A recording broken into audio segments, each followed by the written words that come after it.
చాలా సంతోషం. చాలా వండర్ఫుల్ స్వీట్ అది. రస్మలాయి, రసగుల్లా, జిలేబీ మంచిది. కానీ ఒక పంది తీసుకొచ్చి ఇచ్చింది అనుకో, దాని మూతంతా అశుద్ధం. ఎక్కడ మూతి ముంచి వచ్చింది అది. తింటావా నువ్వు? అది దాన్ని చూడగానే నువ్వు అంతికి వచ్చేస్తుంది అసలు మనకు.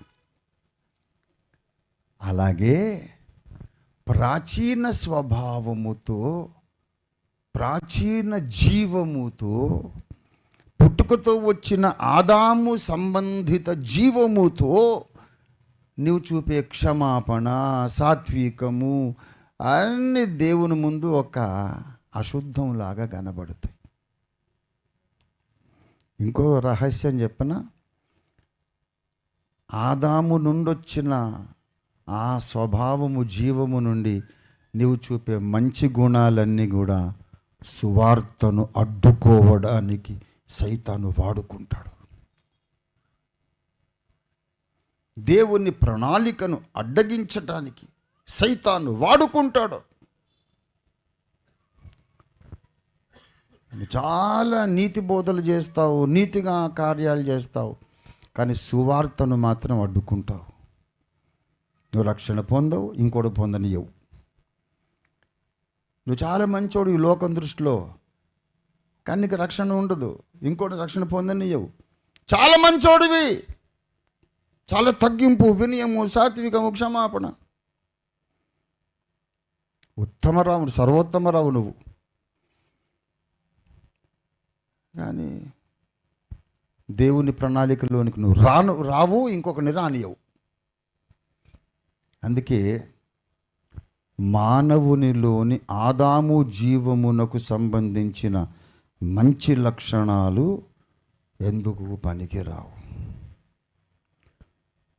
ఇంకొక జీవం ఉంది, అది దేవుని నుండి వచ్చిన జీవం, దాని పేరు నవీన స్వభావం. నూతన జీవం, నూతన స్వభావం.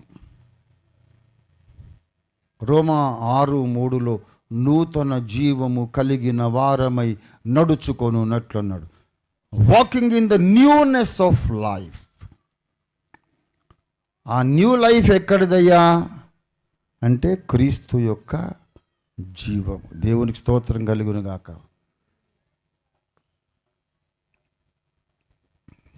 చదవండి రోమా 6. క్రీస్తు యేసు లోనికి బాప్తిస్మం పొందిన మనమందరం ఆయన మరణములోనికి బాప్తిస్మం పొందితమని మీరు ఎరుగరా? కాబట్టి తండ్రి మహిమ వలన క్రీస్తు మృతులలో నుండి ఎలాగూ లేపబడెను, అలాగే మనమును నూతన జీవం పొందిన వారమై నడుచుకున్నట్లు బాప్తిస్మము వలన మరణములో పాలు పొందుటకై పాతి పెట్టబడితే.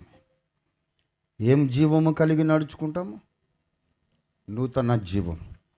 అప్పటిదాకా లేని జీవం ఏదో ఒకటి మన లోపలికి వస్తుంది.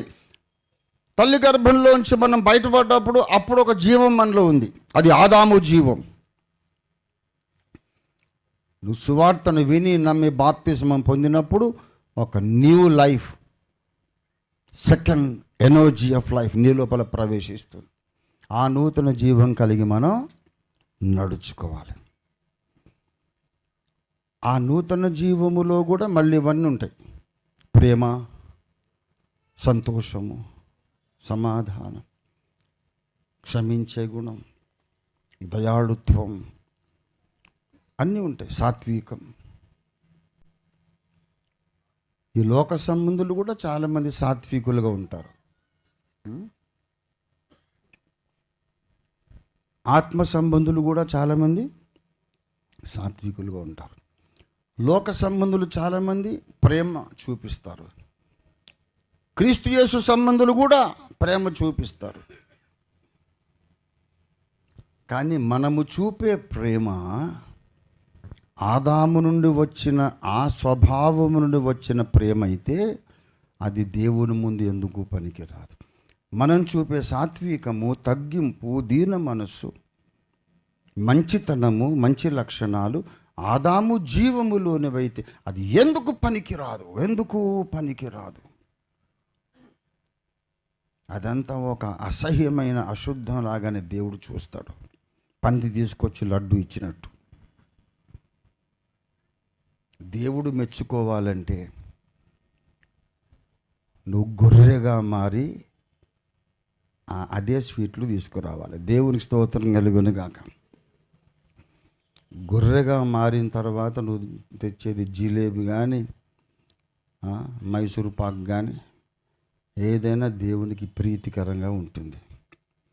గొర్రెగా ఎప్పుడు మారుతామంటే నూతన జన్మ పొందినప్పుడు దేవునిలోని జీవం, యేసు జీవం మన లోపలికి ప్రవహించి వస్తుంది.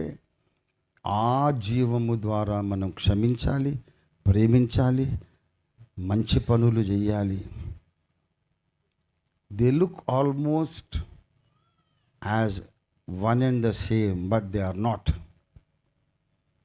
ప్రేమ అంటే అంతా ఒకటేగా, తగ్గించుకోవడం అంతా ఒకటే కదా అని అనుకుంటుంటాం. కాదు.